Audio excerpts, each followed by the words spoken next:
நம்ம Indian bro, அதனால ஏன்னா என்னோட நம்பிக்கை என்னன்னா நம்ம எல்லாத்துலயுமே பெஸ்ட் இருந்தா நல்லா இருப்போம், இல்லைன்னா நாசமா இருப்போம். நீங்க வந்து திரும்பி you went almost like bankruptcy and all and then நீ கிராப் செஞ்சு ஓகே பேங்க்ராப்ட்னா எல்லாமே போச்சு தானே. அந்த டைம்ல வந்து என்னன்னா வீடு ஒன்றும் இல்லை, நான் என் காடி ஒன்று தான் இருந்துச்சு.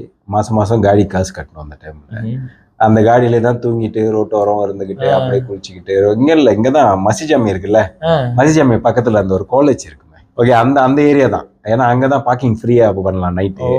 அந்த டைம்ல அதான் தெரிஞ்சிச்சு. இன்னொன்னு ப்ரோ, ஏதாவது ஒன்று ஆச்சுன்னா நம்ம அங்கேயே நிற்க கூடாது, ஏதாவது ஒன்று போய் செய்யணும். உள்ள வந்து ரொம்ப டவுனாக தான் இருப்போம். பட் பரவாயில்ல, ஏதோ ஒரு கண்மூடித்தனமா செஞ்சுக்கிட்டே இருக்கணும் அப்படின்னு அந்த டைம்ல லேர்னிங். ஏன்னா அந்த டைம்ல எனக்கு வேண்டியது அடுத்த மீல் தான்.